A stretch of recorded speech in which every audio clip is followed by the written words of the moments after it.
Assalamualaikum warahmatullahi wabarakatuh. Selamat pagi dan salam sejahtera untuk kita semua.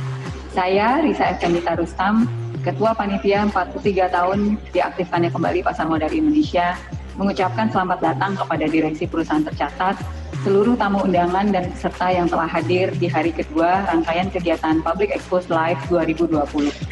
Di hari kedua ini akan ada 12 perusahaan tercatat yang akan memaparkan hal-hal yang terkini mengenai perusahaan mereka. Public Expose Live 2020 ini merupakan momen yang sangat tepat bagi para investor untuk mengetahui kondisi keuangan dan rencana perusahaan tercatat ke depannya. Semoga kemudahan mengakses informasi terkini oleh masyarakat luas mengenai kinerja perusahaan tercatat dapat semakin meningkatkan kepercayaan masyarakat terhadap investasi di pasar modal Indonesia yang pada akhirnya diharapkan dapat meningkatkan likuiditas pasar dan jumlah investor. Demikian kami sampaikan. Akhir kata, saya mengucapkan selamat mengikuti acara Public Expose Live 2020. Semoga dapat menjadi tambahan informasi untuk menentukan arah investasi Bapak Ibu para investor ke depannya. Terima kasih. Wassalamualaikum warahmatullahi wabarakatuh.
Assalamualaikum warahmatullahi wabarakatuh. Selamat siang Bapak dan Ibu, salam sejahtera untuk kita semua. Terima kasih kami ucapkan atas kehadiran Bapak dan Ibu dalam acara Public Expose Live 2020 dalam rangka 43 tahun diaktifkannya kembali Pasar Modal Indonesia. Pada sesi Public Expose hari ini oleh PT Indo Tambang Raya Megah Tbk, sebagai informasi, PT Indo Tambang Raya Megah Tbk telah tercatat di bursa sejak 18 Desember 2007 dengan kode perdagangan ITMG, dan bergerak dalam bidang usaha pertambangan, sehingga perseroan masuk sektor mining dan subsektor coal mining. Hadirin yang kami hormati, saat ini telah hadir di hadapan Bapak dan Ibu, manajemen perseroan, ada Bapak Mulyanto selaku Direktur Utama, Bapak Aha Bramantia Putra selaku Wakil Direktur Utama, Bapak Jusnan Ruslan selaku Direktur, dan Bapak Junis Prakasa Darmawan selaku Direktur. Acara ini akan dimoderatori oleh saya, Bobi Zadinio, yang juga akan memandu sesi tanya-jawab tentunya setelah presentasi usai. Jika ada pertanyaan, kami persilakan Bapak dan Ibu untuk menyampaikan melalui menu Q&A terlebih dahulu, dan pertanyaan akan kami bacakan saat sesi tanya-jawab. Sebelum mulai, kami informasikan kepada Bapak dan Ibu bahwa akan ada door prize dengan mengisi kuesioner yang tersedia di room chat di tengah sesi. Sebelum mulai presentasi, berikut kami tayangkan video company profile dari PT Indo Tambang Raya Megah Tbk.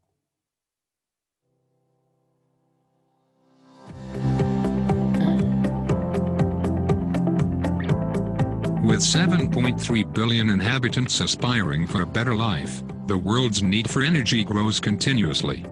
Despite a gradual shift to renewable energy, coal will still be needed during the energy transition.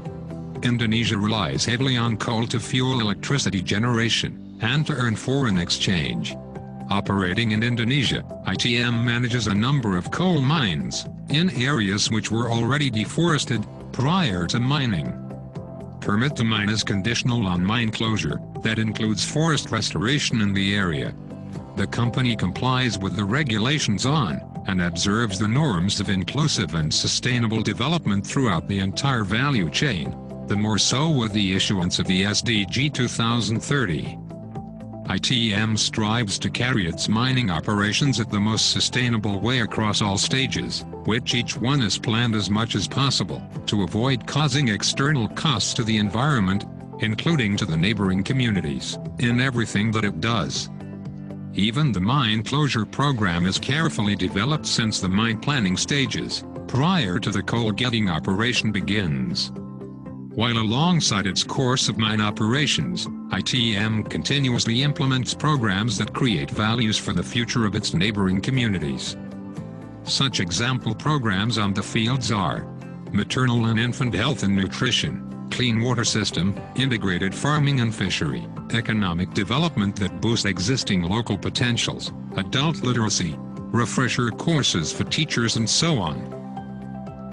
For the environment, in the effort of going beyond only complying on its obligations, the company innovatively carries out certain initiatives to restore its mining areas to the best possible conditions. In managing acidic water, swampy forest is built between the void and the free environment. Water from void is flowed through the swampy forest and discharged to free environment, with a pH level above a required minimum. Under its biodiversity program, ITM returns disturbed areas to condition prescribed in mining permit. Local key plants, like Olean tree, are studied, collected, and nurtured in ex situ and in situ nurseries to be inserted in restored post-mining forests, with the diversity animal species are expected to return, to set forth a complex plant-animal interaction. This program too is part of a pre-commitment, planned together with the government and academics, and monitored closely. Also in the spirit of conservation, the company protects the habitats of rare species that are endemic to the areas, such as the Galam tree forest, and unique endangered plant species such as the black orchid, or Collagen pangirata. In conclusion, ITM continuously strives for the most harmonious balance in its mining practices. ITM takes what it is allowed to take. In return, the company carries out its regulatory obligations and ethical responsibilities conscientiously.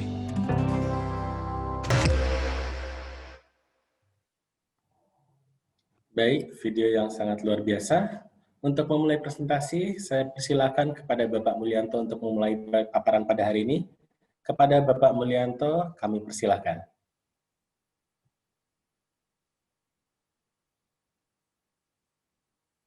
Terima kasih Pak Boni.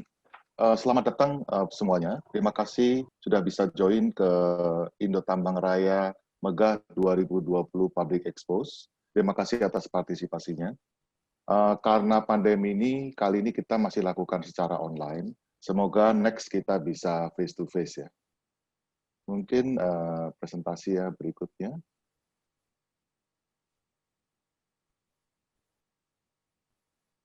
Next. Dalam pemaparan kali ini akan dimulai dengan pendahuluan oleh saya.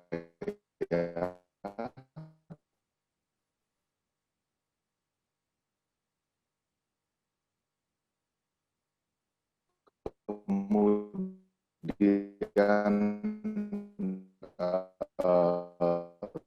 tinjauan operasional oleh Bapak Aha Bramantya Putra, kemudian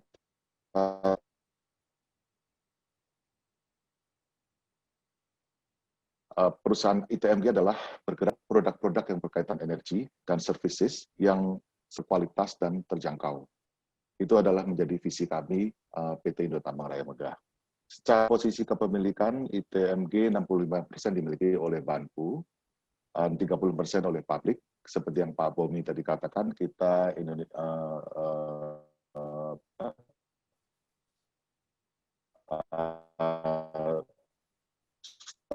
starting di Indonesian Stock Exchange di 18 Desember 2017.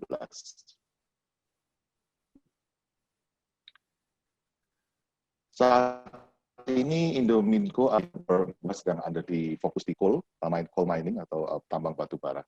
Sedangkan di midstream, untuk yang biru muda agak tua sedikit ini, adalah di company-company yang di midstream. Kita ada di punya perusahaan yang namanya Trus, atau Tambang Raya Usaha Tama, yang bergerak di bidang kontraktor mining. Kemudian kita juga ada ITMI untuk trading, yang base-nya di Jakarta Office. Kemudian juga ada PT Gasemas, ini kita bergerak dalam bidang fuel trading. Dan di bawahnya yang di biru muda ini adalah downstream, yang kita sebut downstream. ITM sudah memulai dengan 3 megawatt solar power di Indominco Port sebagai trial project. Nah, mungkin next kita akan lihat bagaimana keadaan COVID yang terjadi di dunia. Sebelum kita ntar masuk ke bagaimana ITMG cope dengan situasi COVID atau pandemik ini. Next slide, please.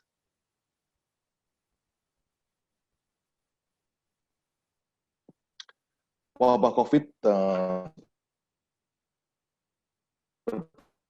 kita semua tahu bahwa banyak sebelumnya terjadi melihat kembali. Kalau kita coba lihat dari standar Eropa, relaksasi pembatasan perjalanan sudah mulai dibuka, aktivitas perekonomian yang utama juga dibuka kembali. Kemudian kalau kita cross to United States, walaupun pembukaan ekonomi terhambat karena jumlah kasus yang bertambah, kita lihat beberapa indikator mulai membaik seperti PMI yang naik Q2Q, juga angka pengangguran yang lumayan turun dibandingkan pada saat pertama kali pandemi itu terjadi. Di Asia Pasifik sendiri, kita start dari Thailand. Thailand mungkin termasuk negara yang bisa dibilang paling berhasil menangani pandemi ini secara baik. Angkanya sangat rendah, mortality rate-nya juga sangat rendah, penambahannya juga sangat rendah. Makanya mereka berani membuka sebagian besar dari kegiatan ekonomi mereka untuk beroperasi secara normal kembali. Sedangkan Indonesia, seperti kita semua juga tahu bahwa di kuartal kedua mengalami kontraksi yang cukup dalam, sebesar 5,3%. Tapi diharapkan di kuartal 3 akan membaik karena kita harapkan percepatan dari government spend akan mensupport pertumbuhan di Q3. Sedangkan di China ini juga satu negara walaupun dia yang terkena dampak pertama kali, tapi tanda-tanda pemulihan juga bisa kita lihat. Indeks PMI rebound dari rekor terendah di Februari 2020 dan di Q2, ekonomi China tumbuh sebesar 3,2%, cukup signifikan dibandingkan Q1 yang berkontraksi sebesar 6,8%. Nah, next, apa yang ITM sudah lakukan selama pandemi ini? Mungkin next slide, please.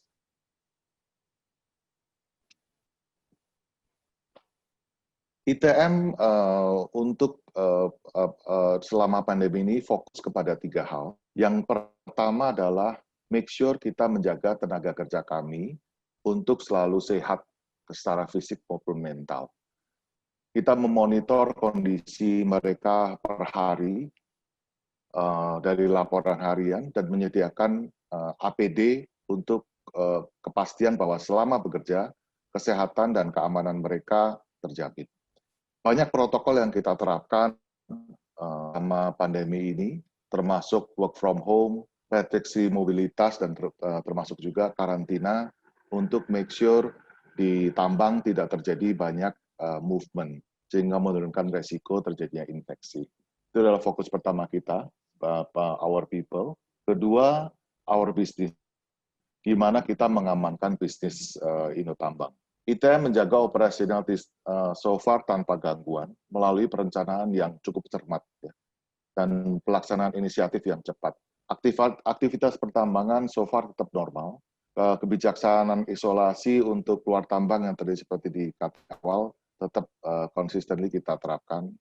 dan mitra usaha dalam kesiapan rantai pasok untuk kalau terjadi disruption sudah kita petakan untuk make sure kita ada alternatif kalau once ada isu atau problem yang bisa kita yang mungkin kita hadapin. Itu adalah bagian dari mengamankan bisnis kita. Dan terakhir sebagai good citizenship, of course kita juga harus membantu masyarakat sekitarnya yang terdampak dengan pandemi ini. Kita terus-menerus secara reguler mendampingi dan mendukung masyarakat dengan pendekatan yang berkesinambungan, seperti distribusi peralatan medis, dan juga bahan pangan kepada masyarakat yang terdampak langsung oleh pandemi ini. Dan tidak lupa juga kita melakukan edukasi kepada publik mengenai pentingnya kebersihan dan bahaya COVID ini disertai sumbangan alat-alat sanitasi. Next slide, please. Jadi pada intinya, selama pandemi ini, ITM dapat mempertahankan operasi kita untuk berjalan tetap normal, dan peningkatan efisiensi atau perkembangan improvement plan tetap kita lakukan.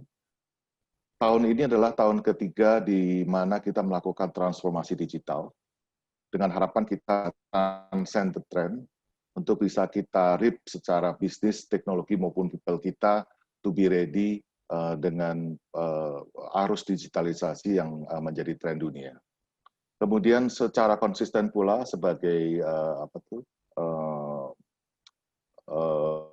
warga negara yang baik, CSR dan pendekatan shareholder secara konsisten tetap dilaksanakan sesuai rencana. Kapan pandemi ini berakhir, terutama ke ekonomi, masih belum terlalu jelas. Sehingga program pengendalian biaya harus tetap berlanjut. Indotambang Raya Megah berkomitmen untuk mencoba menurunkan biaya sebesar $US per ton dibandingkan dengan total biaya yang terjadi di tahun 2019. Seperti menurunkan shipping ratio, kemudian juga pemotongan biaya lainnya yang berkaitan dengan logistik dan overhead. Dan dalam keadaan yang sulit seperti sekarang ini, cash is essential. Itulah menyebabkan kita memberikan target bahwa at least kita bisa yang kita anggap esensial, seperti sarana dan prasarana dari peralatan-peralatan utama kita. All in all, dalam situasi yang kurang mendukung ini, ITM tetap masih bisa mempertahankan posisi kas yang kuat, dan dengan strategi manajemen keuangan yang efektif tersebut, ITM bisa memiliki posisi kas yang cukup untuk memastikan pembayaran dividen dan untuk melakukan aksi strategis seperti ekspansi organik di batubara dan renewable energy. Saya kira itu pendahuluan dari saya mengenai ITM dan situasi COVID di dunia dan apa yang ITM sudah lakukan so far, dan kita cukup yakin kita bisa melalui ini bersama-sama dengan tim manajemen dan support dari semuanya, dan sudah terbukti bahwa so far kita masih dalam keadaan positif dan kas kita masih kuat, dan kita rasa ini bisa membantu mensupport memastikan pembayaran yang tadi kita katakan sebagai dividen, dan juga untuk membiayai dana-dana yang diperlukan untuk aksi-aksi strategis kita ke depan untuk mensupport in order. Pak Boni, mungkin bisa dilanjutkan ke step berikutnya. Terima kasih.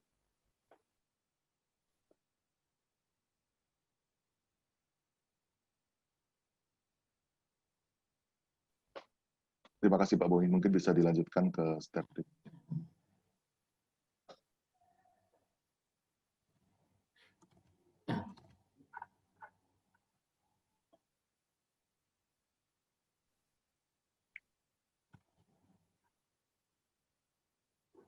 Pak Bomi. Oke, Yes, selanjutnya Pak. mungkin Halo, Pak. Pak Bram Dengan bisa dengan operation session, Pak. Ya, Pak. Mohon slide-nya bisa di... Baik, selamat pagi Bapak Ibu. Assalamualaikum warahmatullahi wabarakatuh. Salam sejahtera untuk kita semua. Perkenalkan, saya Bramantia Putra. Saya akan mencoba menyampaikan terkait dengan rangkuman dari kegiatan operasional ITMG. Next slide. Seperti tadi sudah disampaikan oleh Pak Mulyanto bahwa secara operasional dampak dari pandemik ini tidak ada hal yang signifikan.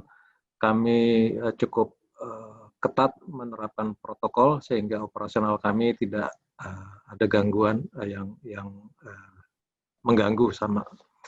Dan kita coba masuk kembali kepada aspek operasional. Tahun ini kita mencoba mentargetkan dalam kisaran antara 19 sampai 20,1 juta ton, di mana ini akan dikontribusikan dari 5 operasi tambang kita, yaitu Indominco, Kitadin, Truba-Indo, Barinto, dan Jorong. Untuk kinerja kuartal yang kedua tahun 2020, ini secara total kami mencapai sedikit sekali di bawah target. Ini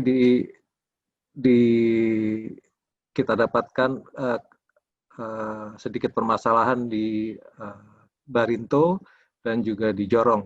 Dan 3 tambang lainnya yaitu Indominco, Kitadin, dan Truba-Indo secara umum mencapai target.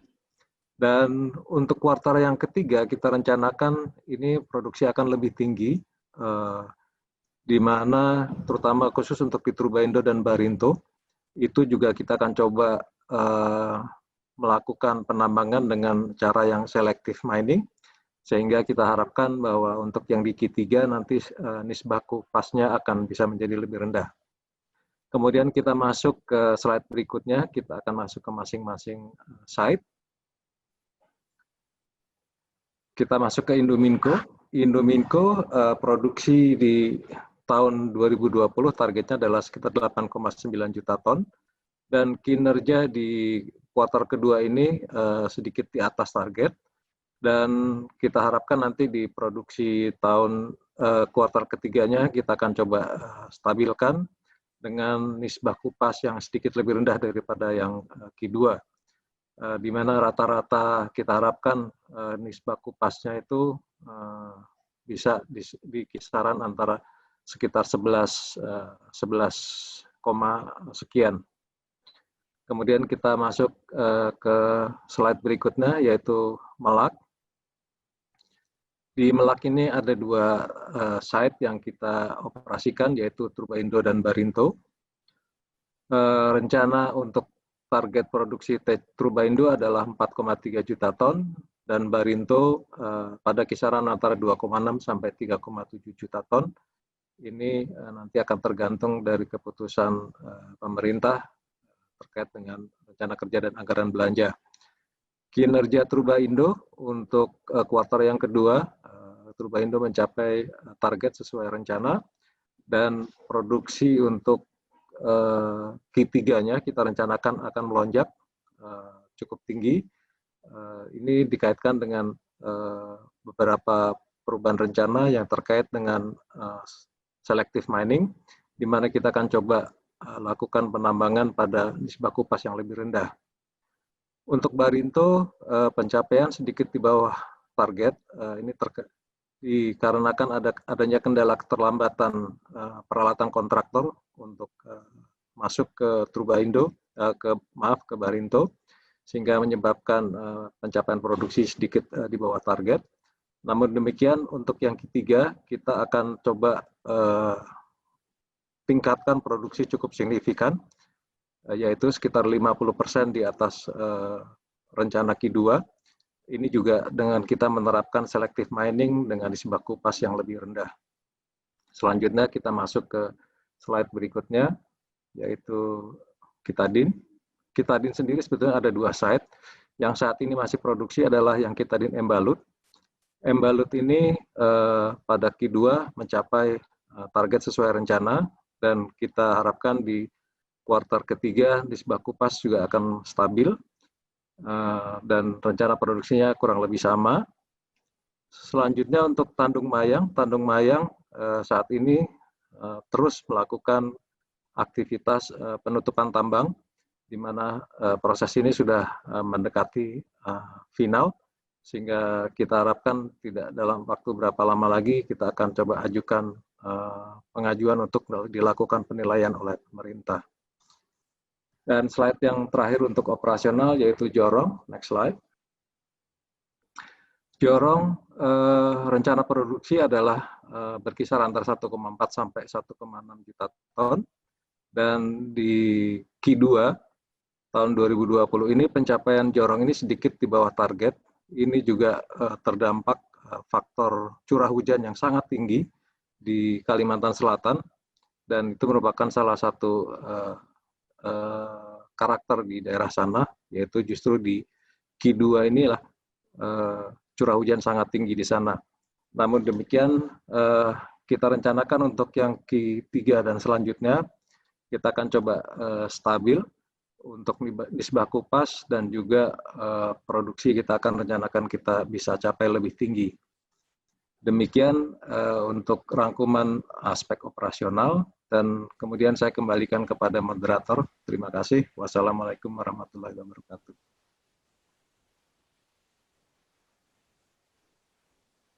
Waalaikumsalam. Selanjutnya mungkin bisa dilanjutkan dengan dari Bapak Jusnan Ruslan. Terima kasih Pak Bomi. Mari kita selamat pagi. Kita akan mulai dengan tinjauan komersial. COVID-19 yang dimulai awal tahun ini merebak menjadi pandemi pada bulan Maret. Ini sudah 5 bulan dan masih belum ada tanda-tanda pemulihan menjadi kembali normal. Saat ini dunia menyesuaikan diri dengan apa yang disebut kebiasaan baru atau new normal.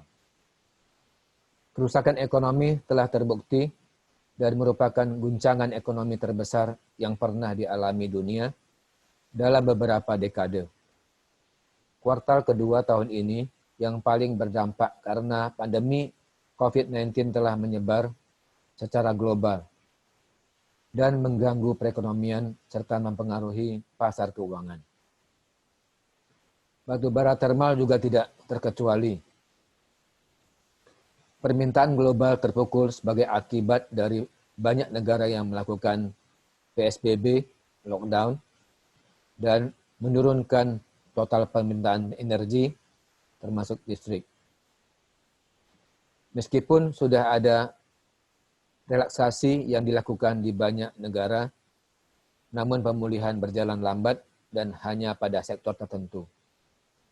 China memimpin pemulihan ekonomi sehingga permintaan energi hampir kembali ke level yang sama tahun lalu. Namun kebijakan mereka memprioritaskan batu bara, produksi dalam negeri, dan juga didukung oleh pembangkit tenaga air yang tinggi tahun ini. India juga menekankan pemakaian batu bara dalam negeri karena situasi COVID-19 terus meningkat. Semua negara industri belum ada tanda-tanda pemulihan yang kuat. COVID-19 tidak berdampak secara langsung pada produksi operation batu bara, tetapi situasi kelebihan pasokan mengakibatkan penurunan harga, sehingga mendorong produsen untuk menyesuaikan dan melakukan pemotongan. Hal ini memerlukan waktu untuk terciptanya keseimbangan permintaan dan penawaran. Di slide ini terlihat 2 lingkaran besar, Atlantik dan Pasifik. Secara global kami memperkirakan permintaan dapat turun 80 hingga 100 juta ton dan sebagian besar penurunan permintaan dari India dan Cina. Gabungan keduanya dapat mencapai 50 juta ton dibandingkan tahun lalu. Padahal semester 1 impor Cina sudah melebihi import tahun lalu sekitar 19 juta ton. Terutama karena Cina banyak mengimpor di awal tahun untuk menutupi rendahnya produksi dalam negeri. Kedua negara ini mayoritas mengimpor batu bara kualitas rendah, maka dampak terbesar akan datang dari Indonesia, terutama produsen yang memproduksi batu bara CV rendah. Next slide, please.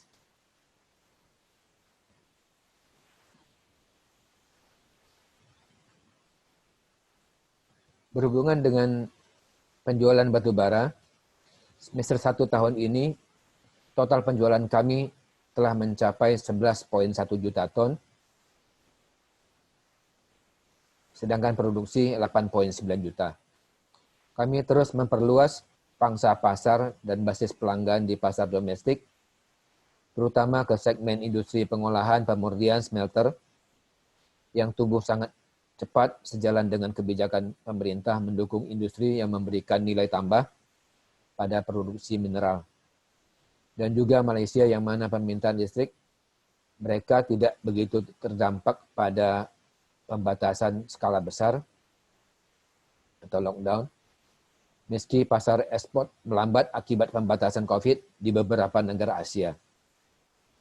Pencapaian DMO kami dalam 6 bulan pertama mencapai 22,5%. Pasar terbesar kami adalah Cina, dilanjutkan oleh Jepang dan Indonesia. Slide berikutnya. Untuk status penjualan saat ini, target penjualan kami tahun ini sebesar 22 juta ton. Saat ini telah terjual 87%, dan sisa 13% yang masih harus dijual, termasuk batu bara dari trading company. Kami dapat mengelola dengan baik target penjualan dan pengiriman hingga akhir Juli, di mana akhir semester pertama, kami dapat menurunkan tingkat persediaan ke level yang paling minimum. Terima kasih. Sekian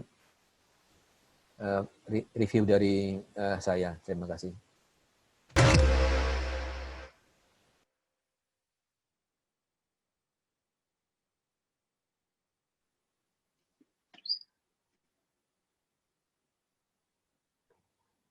Pak Bobi, mungkin untuk mempersingkat waktu, saya coba langsung lanjutkan ke bagian keuangan, Pak Bobi.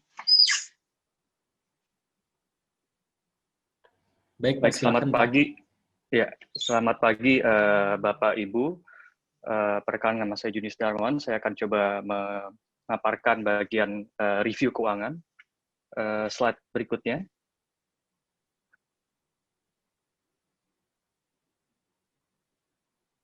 Ya, tolong next slide ya. Oke.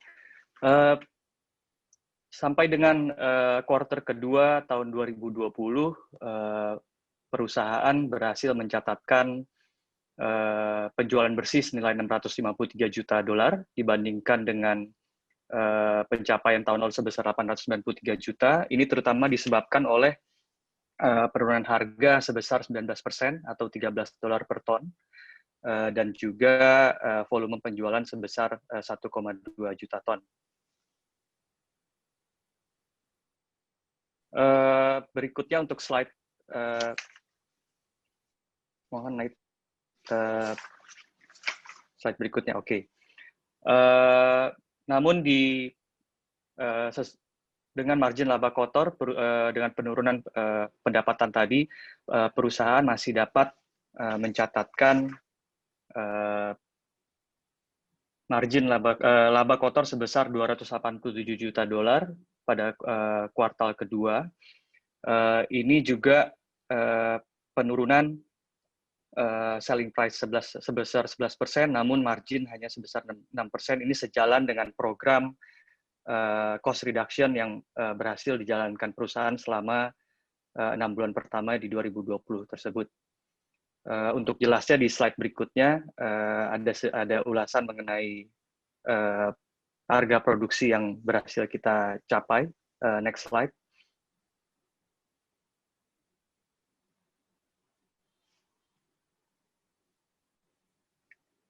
Ya, ini diilustrasikan biaya yang dicapai oleh perusahaan dengan dibantu dari faktor eksternal, yaitu biaya bahan bakar minyak yang menurun sampai 29 sen per liter, dan juga tentunya biaya efisiensi biaya yang telah dilakukan oleh perusahaan. Perusahaan dalam biaya produksi berhasil mencatatkan penurunan dari sebesar kurang lebih $7 per ton dari kuartal pertama menjadi $43 di kuartal kedua. Lalu untuk slide berikutnya,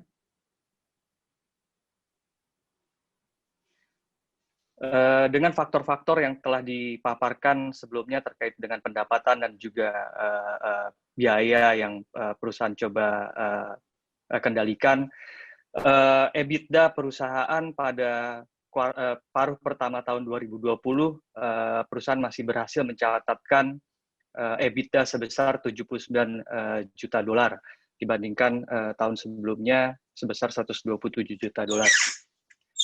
Lalu secara laba bersih, slide berikutnya.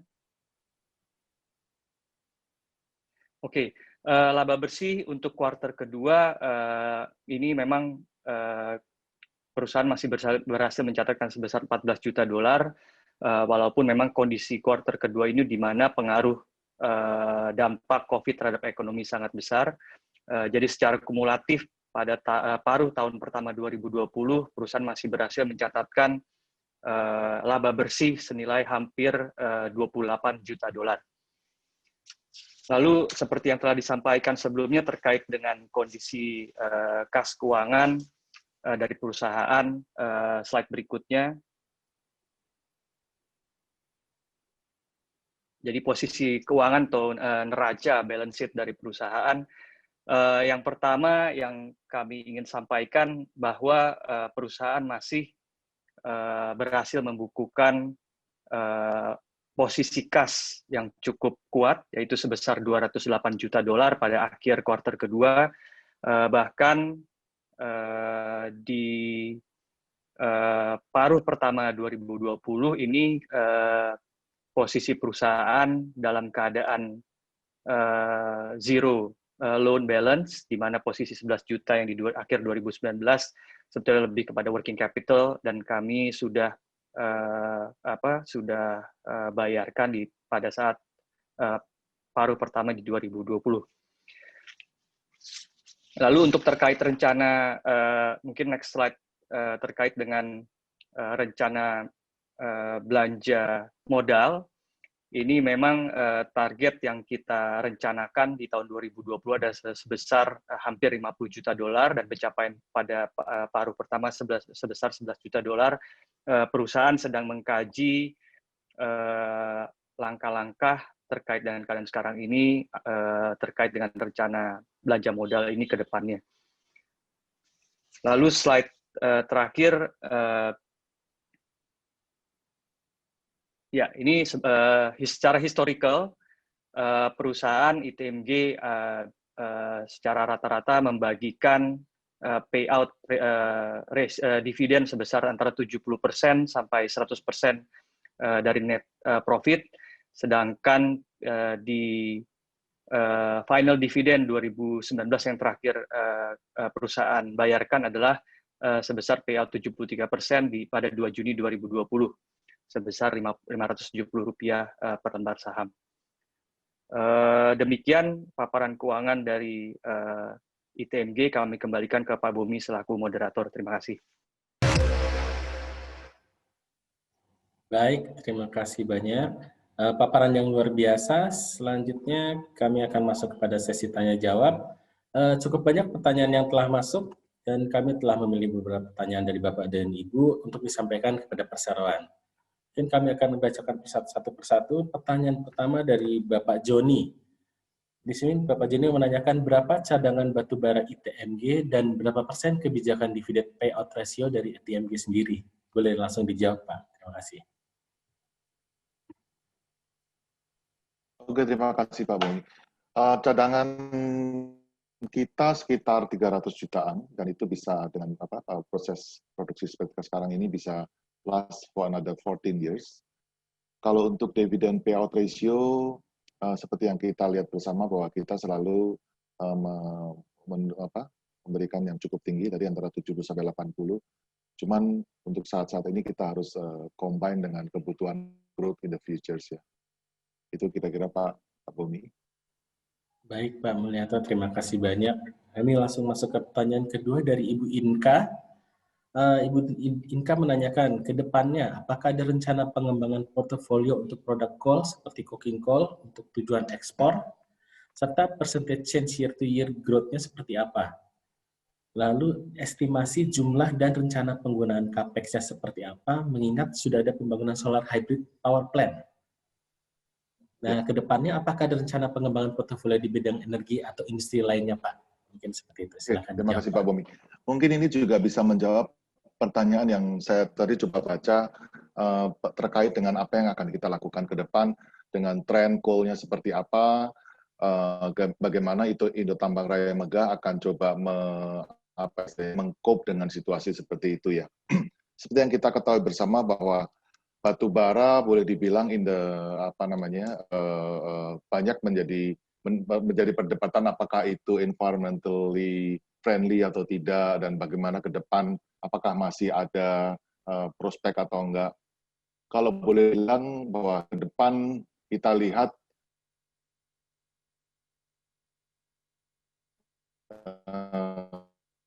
at least ke mundur karena power plant masih ada dan kebutuhan untuk mensuplai power plant electricity itu masih harus kita supply.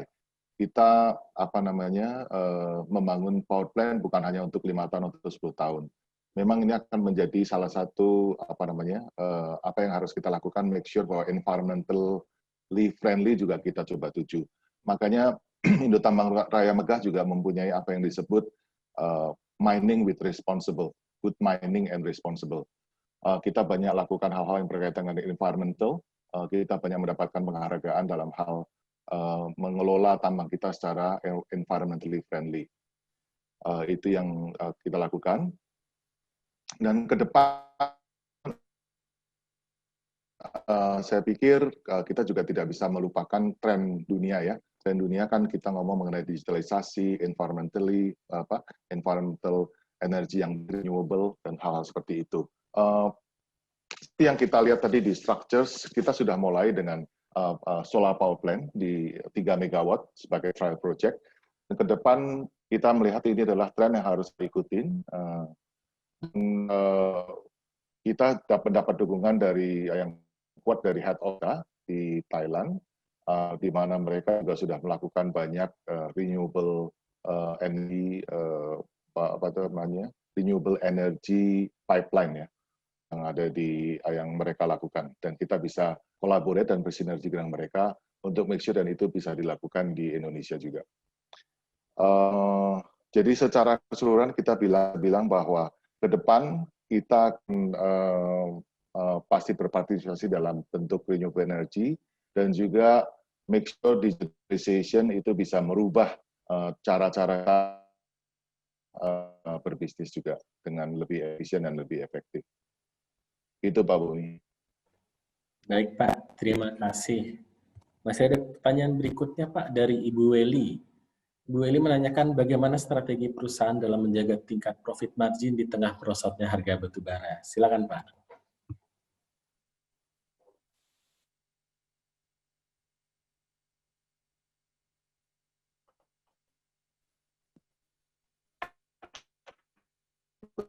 Betul.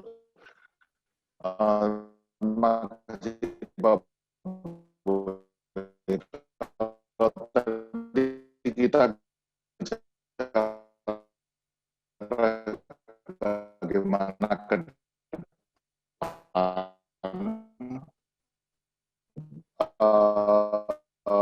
yang kita banyak cost. Halo, apakah cukup stabil koneksi saya?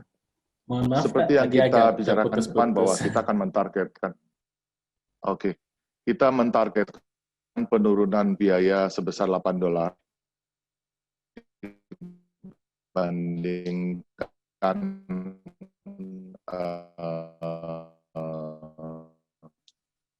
apa namanya, dibandingkan sehingga kita bisa compete dari sisi harga, seperti dengan melakukan third party coal yang kemudian kita bisa campurkan dengan coal yang ada di company kita. Mungkin itu dari kita untuk dan untuk make sure COVID selama COVID ini dari sisi biaya kita juga yang seperti kita tadi bilang, make sure our people is safe, bisa melakukan bekerja dengan benar, sehat secara jasmani dan rohani, makanya protokol-protokol yang dilakukan. Kemudian dari sisi bisnis yang tadi seperti kita ngomong juga, dari sisi biaya, dari sisi investment, hal-hal yang untuk make sure bahwa cash itu selalu ada dan cost bisa di-reduce untuk cope dengan harga yang selalu turun. Dan ketiga juga gimana kita mendapatkan social license ya, kalau boleh dibilang bahwa gimana kita harus mensupport community, terutama yang terdampak langsung dengan kondisi pandemik ini. Gitu, Pak. Baik, Pak. Terima kasih banyak. Karena keterbatasan waktu juga, maka hadirin yang kami hormati, usai sudah paparan publik yang disampaikan oleh PT Indo Tambang Raya Megah Tbk, mari kita beri aplaus untuk para penyaji dari PT Indo Tambang Raya Megah Tbk. Terima kasih banyak kepada para manajemen PT Indo Tambang Raya Megah Tbk. Atas nama penyelenggara kami mengucapkan terima kasih kepada seluruh manajemen dan juga Bapak Ibu yang hadir. Sampai jumpa pada acara Public Expose Live yang akan datang dan maju terus pasar modal Indonesia. Terima kasih banyak. Assalamualaikum warahmatullahi wabarakatuh.